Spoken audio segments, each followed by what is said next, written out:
You can have anything you want if you want it badly enough. You can be anything you want to be, do anything you set out to accomplish if you hold to that desire with singleness of purpose.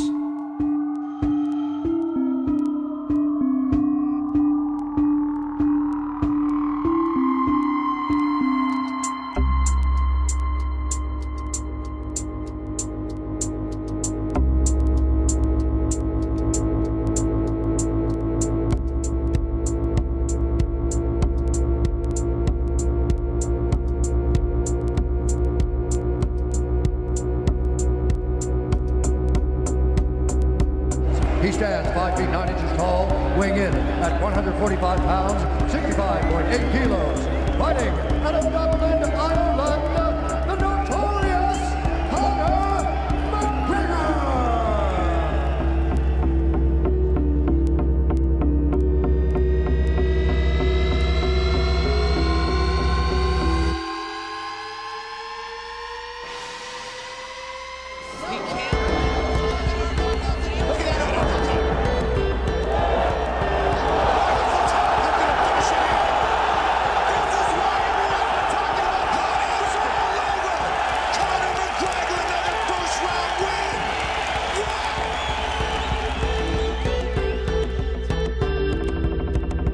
I'm gonna buy myself a car anyway, a nice car, and I don't know.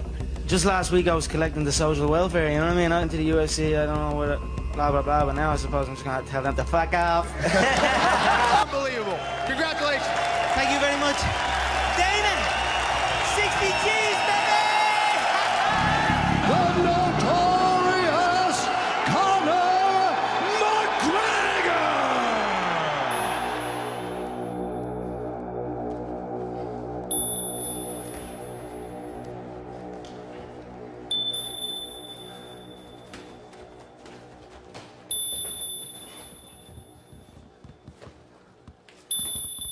Maybe, I don't know, the Irish people might understand more. A young boy dreaming of putting on the Irish jersey or dreaming of putting on his favourite football team's jersey and that crest and lifting that cup, you know, this is my crest. These gloves right here, these UFC gloves, you know. To be the first Irish man to put these on, to lace these up and get in and do the job. Honestly, no one can take that away from me, no matter what. Honestly, I don't mean to be disrespectful, but I don't care about nothing else. I don't know about nothing else, you know what I mean? Don't even listen to it. If I start talking about something else, just don't listen, I'm talking shit. But if I talk about this, if I talk about unarmed combat, if I talk about the human anatomy, you know what I mean? The way the human body moves, then listen. I'm a professional MMA fighter with a record of 4-1. I'm an up-and-coming fighter, and without a doubt, you will see me on the UFC in the near future.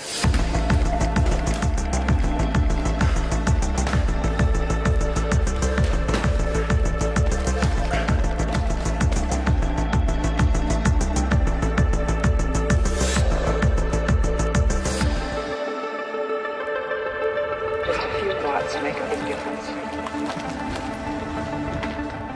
He's waiting out here long for that.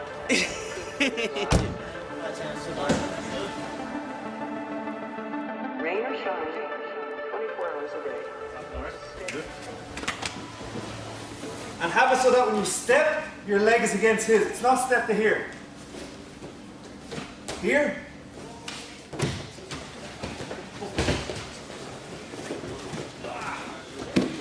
I want someone to be in the UFC, and everyone laughed at me saying, no one from Ireland goes to the UFC. And I said, well, you might be happy training someone to be the best in Dublin. I said, that's not my goal. My goal is to produce a UFC champion. Not a UFC fighter, a UFC champion. I don't care. I always saw as not only a possibility, but an inevitability that I was going to be at that level. We've arrived. People know. It's only getting started.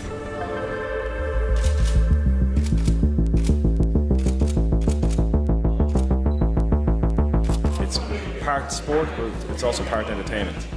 It's a case of finding the right balance between training and promotion, because you have to do both. He comes down, gets me to flip a tire that I never flip, I don't even flip a tyre. Now next thing you know, I'm on the front of the Daily Mail flipping tyres.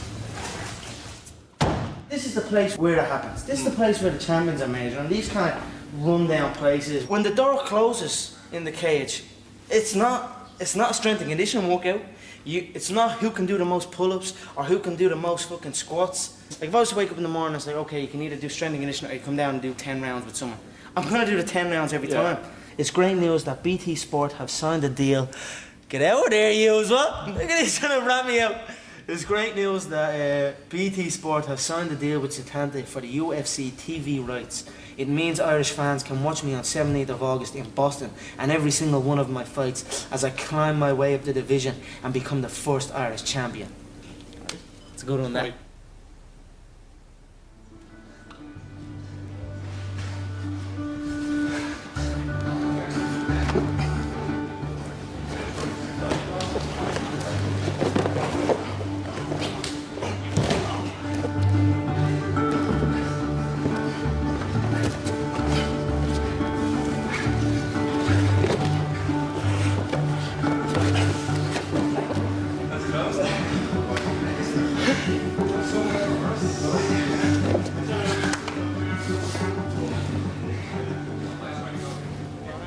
Connor?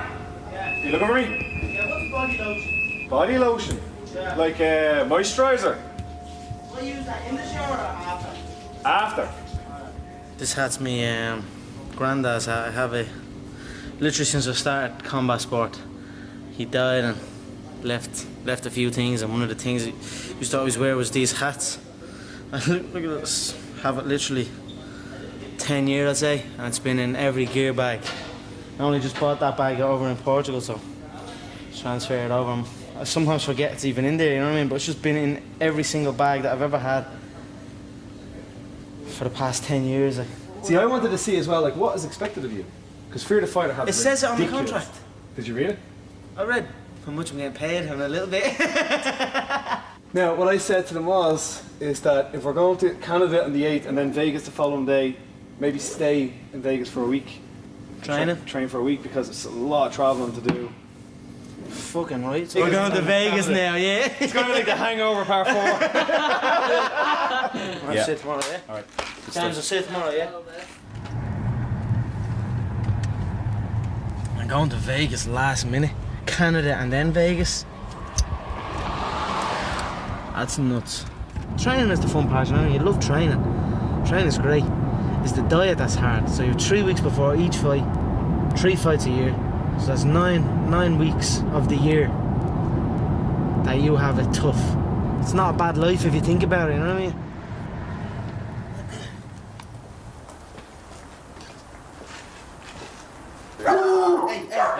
Ease up. Stop. I don't know where he gets the talent from. There was no real great boxers or fighters in my family. Apart from McGregor, we were outlawed.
Ready, aim, fire.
Pull my heart out of my chest, train my mind so I forget. Sink your teeth into my bones, dig me out, then fill the hole. Tear me apart.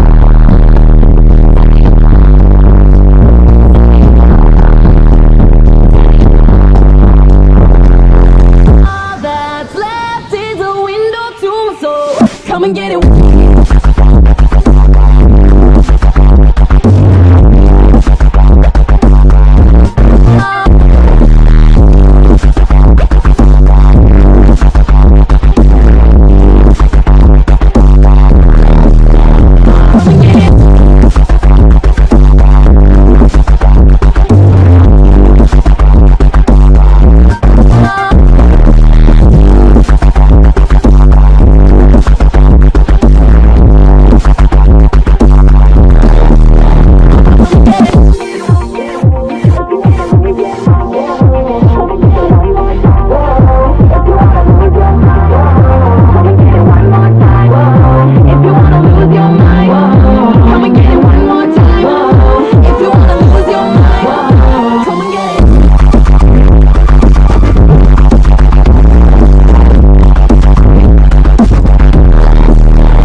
Mouth to mouth, I breathe. He really tormented Liston, and finally Liston said, yeah, I'll fight him, it'll be easy money.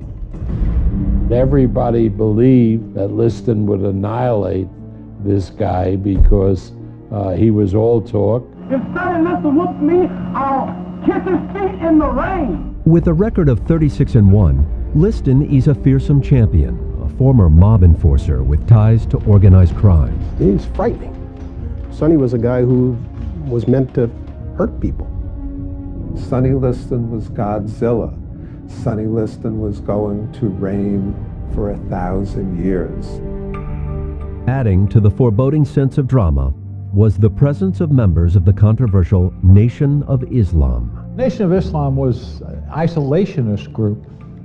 Elijah Muhammad wanted his own nation inside the United States. So it was scary.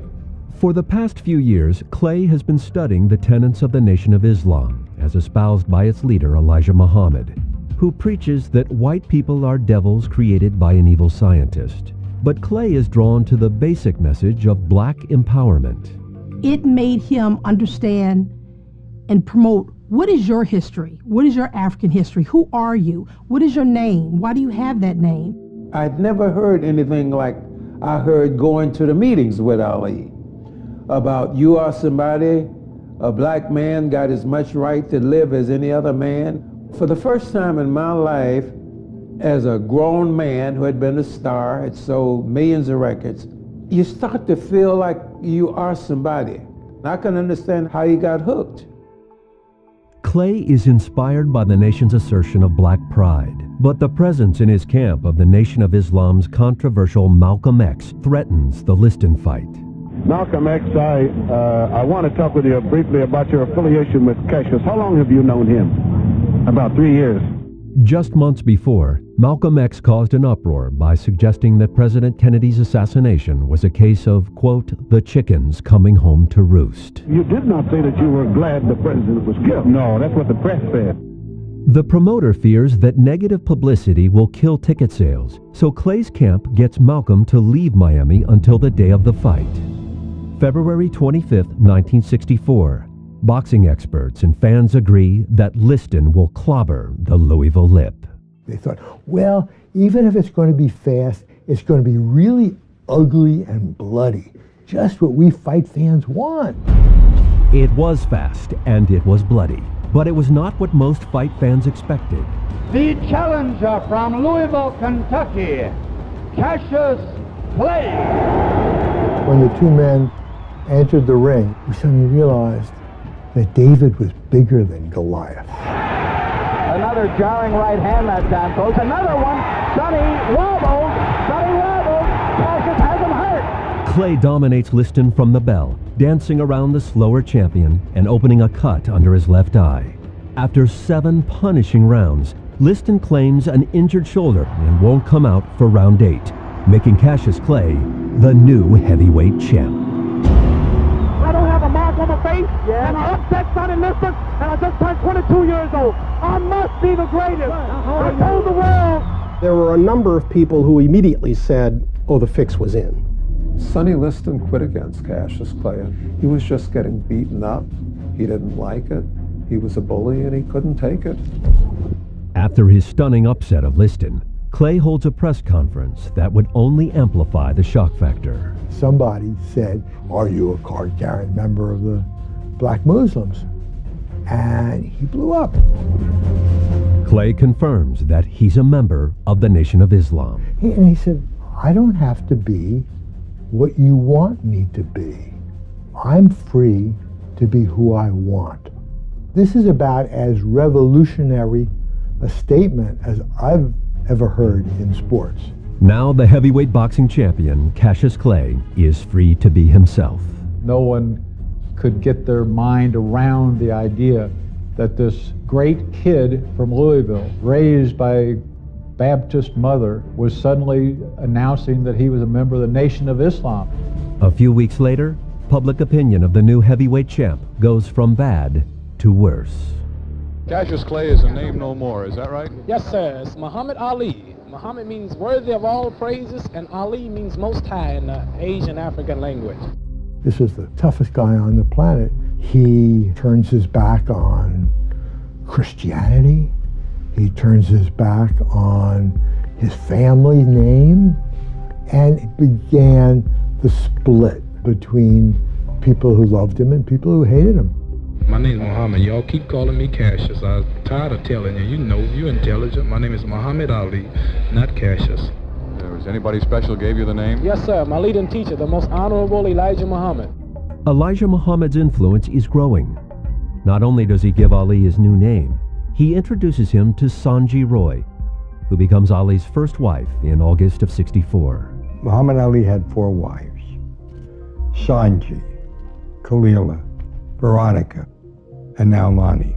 I found the first wife in a strange way maybe the most interesting. She was very firmly in love with him. Their honeymoon is short-lived. We no longer had Cassius Clay. We now had Muhammad Ali, who was a member of the Nation of Islam, which made him very unpopular. It was getting very hard to find a place where he could fight.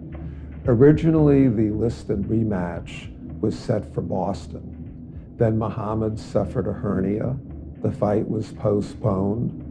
Boston washed its hands of it, and it finally wound up in Lewiston, Maine, which was one of the few places that would take it. Then, 2 months before the rematch, Malcolm X, who had broken with Elijah Muhammad to embrace Orthodox Islam, is gunned down by members of the Nation of Islam on February 21st, 1965.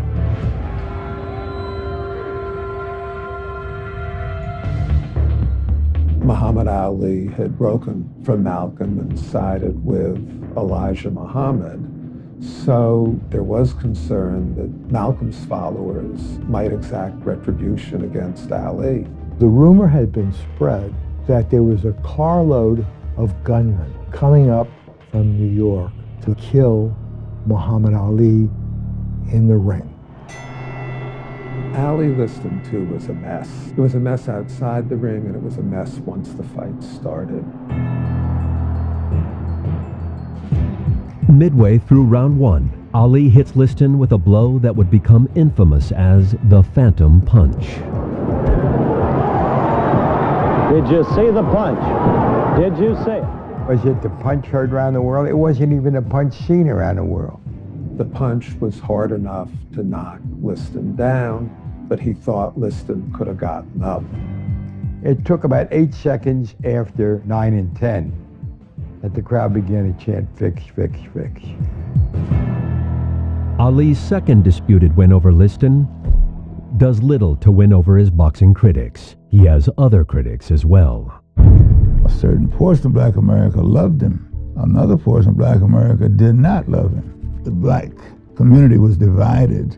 Those who thought integration was a great thing, and those who did not think of integration in that way, but thought of equal rights and our freedom, equality, and justice.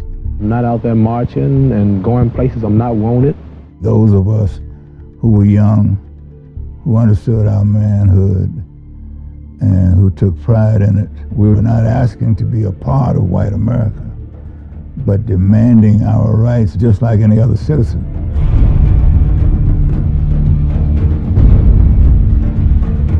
Ali's support of the Nation of Islam's separatist policy alienates many in the civil rights movement, including Floyd Patterson, who turns his November '65 bout with Ali into a social, political, and religious battle. He said a black Muslim has no place being heavyweight champion in America, and that he, as a Catholic, was going to bring the title back to this country. Floyd was a nice man, but his approach was what we call an Uncle Tom approach, doing all the things that white America wanted you to do. You ain't nothing but an Uncle Tom for white people. What's my name, Uncle Tom Negro? I'll jump on you now. What's my name? When Muhammad Ali got him in the ring, he became pretty cruel in his beating of Floyd. He was really giving him a lesson, talking to him, hitting him and talking to him. Ali would disable Patterson, then step back, admire his work, and then beat on him some more. Ali beats Patterson by technical knockout. 2 months later, he sues his wife Sanji for divorce. She'd lost favor with her husband's increasingly influential Muslim inner circle. They said it was because she wore makeup. She wore daring dresses. They didn't want her because they had already picked out Khalila, who was working in a Nation of Islam restaurant. His brief marriage now over, so is his 6-year contract with the Louisville sponsoring group. Herbert Muhammad becomes Ali's manager. Herbert Muhammad was the son of Elijah Muhammad, who Muhammad Ali counted as his spiritual father. Herbert was an extension of that. Herbert Muhammad joins with pro football superstar Jim Brown and lawyer Bob Arum to form their own boxing promotion company, Main Bout. What we said was the heavyweight champion of the world is boxing, and we should control boxing. But Main Bout can't control the U.S. Draft Board. Ali was rejected for service in '64 when he failed the written test. But the Vietnam War is escalating in February of '66, and the Army has lowered its standards. Weeks before his bout with Ernie Terrell in Chicago, Ali is notified that Uncle Sam wants him. The fight was doing extraordinarily well when the U.S. government reclassified Muhammad Ali from 1Y and made him 1A, and a television reporter went to Ali, who was training in Miami, before anybody could reach him. I just don't understand yet how I can be reclassified as 1A without testing me in no way, just calling me like this, and I just don't understand it. In other words, you think they called you only because you're the heavyweight champion? And a Muslim, too. And that's when Ali said, I got nothing against the Viet Cong. They never called me the N-word. Everything hit the fan. Ali declares that if he's drafted, he won't fight in Vietnam. Ali put it in racial and religious terms that made him a hero to millions of people who thought that it was a bad war. When he basically said, I ain't going, a lot of us were kind of like, yeah, baby, I ain't going either. I'm just trying to figure out another way of doing it so that I don't have to go to jail in the process.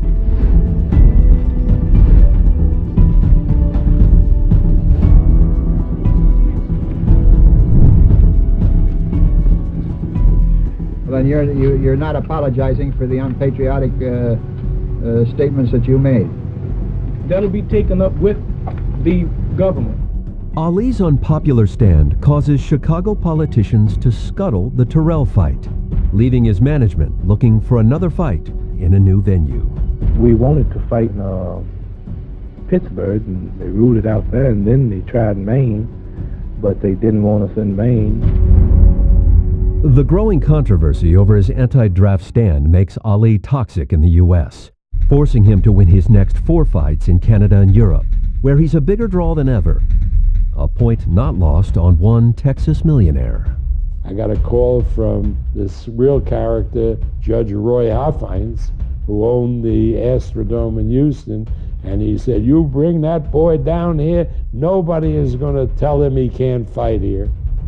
Ali knocks out Cleveland Williams before a record-setting indoor crowd.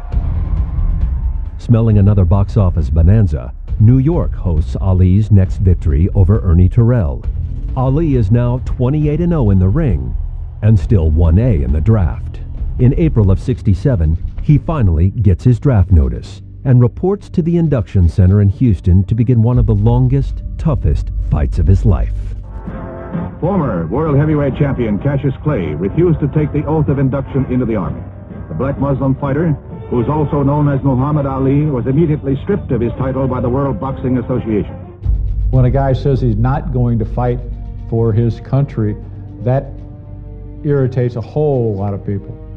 He moved from the sports pages to the front pages. Within days, Ali is stripped of his license to box in all 50 states. 9 top Negro athletes meet with Cassius Clay to discuss his anti-draft stand. Jim Brown and Bill Russell organized a summit meeting in Cleveland. Clay's induction refusal cost him his title, and he faces a possible 5-year prison sentence. The Army was willing to make a deal. They were willing to guarantee that he would go in special services and he would be able to box. Behind the scenes, Herbert Muhammad, as a businessman, looked upon that as a possible option. The meeting started with them talking to Ali about accepting the deal. You wouldn't have to worry about being a soldier as such. You can do public relations. But Ali's attitude was, nope, don't want a deal. 2 weeks later, Ali is convicted of draft evasion in federal court.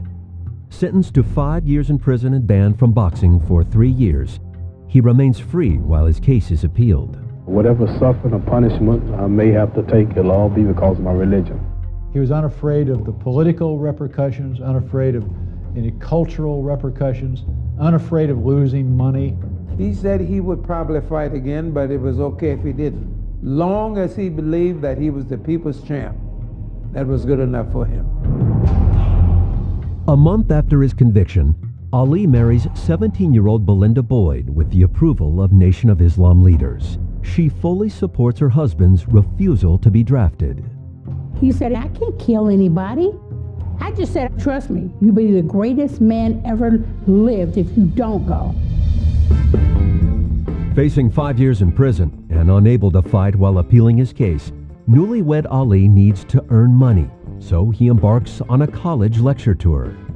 I would like to hear this from you, and I want the world and the cameras to hear. Who's the heavyweight champion of the world? The student audiences loved his opposition to the war in Vietnam, but they were very much opposed when he spoke to them against the idea of interracial dating, against the idea of living in the same community. During those 3.5 years that he wasn't fighting, basically the only two things that he was doing was going on college campuses, and the other was being on television with Howard Cosell. What do you say to that? I predict that the fans will be angry at the experts for misleading them so much.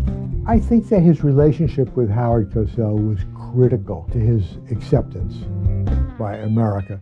Howard had the deepest respect for the champ. Howard many times privately defended Ali and Ali's right to express himself and the right to feel the way he felt about where we were with civil rights at those times. But Howard also didn't take any punches. If he felt like Ali had overstepped his bounds, he would confront it. It was part of the chemistry of these guys. You had two gigantic egos.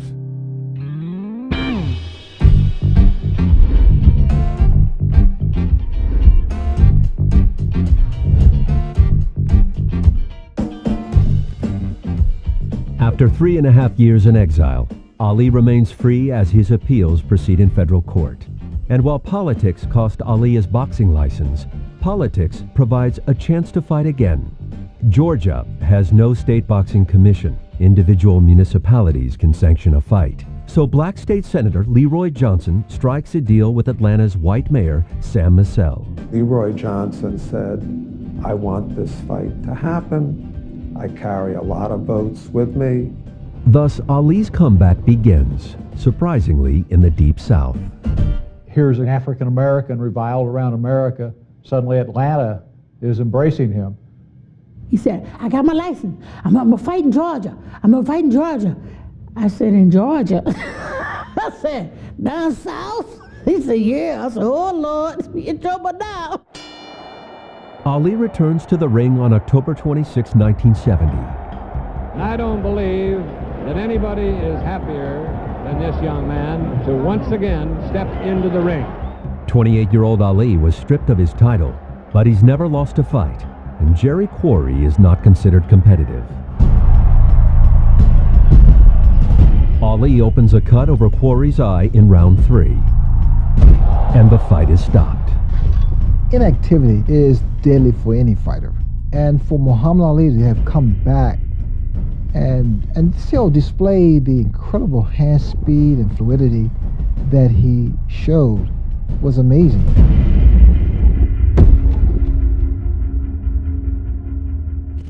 While Ali's draft evasion appeal works its way up to the Supreme Court, the NAACP sues the New York State Athletic Commission in federal court, arguing that their ban on Ali is discriminatory.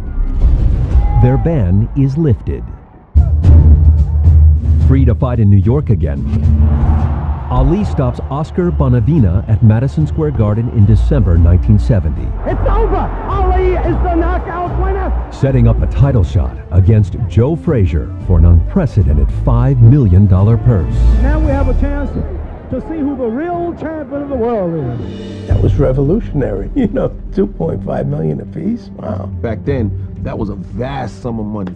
Even Mickey Mantle was not making that much money. Well, let Joe Frazier talk all he wants. We got a few miles to straighten all this mess up. He brought people to the sport that didn't even necessarily follow boxing. They just liked Muhammad Ali. I have fixed up the round that Joe Frazier will go down. You got this person who's standing up and he's been stripped of his title. People wanted to see, who is this guy? His fights meant more than just the sport of boxing. His fights were like a fight for justice. Ali was carrying the weight of everything. I don't think it's possible to overstate how much Ali embodied the hopes, aspirations, beliefs of young people in general and young African Americans in particular. Joe's gonna come out smoking, and I ain't gonna be joking. The bout is set for March 8th, 1971. As the fight approaches, the battle between two unbeaten heavyweights becomes far more than a boxing match. Get your hands off me. If you were a liberal, you were rooting for Ali. If you were conservative, you were rooting for Joe. It was a clash of cultures. There were the people who were demanding civil rights, who were against Vietnam, and the people who thought Vietnam was right. Then damn it, we're going to put our views in the ring and settle it once and for all. March 8, 71. The world flat out stopped. The apartment that we lived in was going crazy for that fight. We were glued to the radio. I can still see Ali leaning back over the ropes, saying, "No contest." Meanwhile, Frazier's pounding him, 20 times. Ali absorbed an enormous amount of punishment, gave out an enormous amount of punishment. Yeah, and when the 15th came and they said he'd been knocked down, it was like, this can't be. Ali gets quickly to his feet, but the damage is done. Ali suffers his first loss. It's Frazier by unanimous decision. This can't have happened. This is impossible. It was impossible not because we didn't believe Joe Frazier could beat Muhammad Ali. It was impossible because his beating him meant they were right. And they couldn't be right.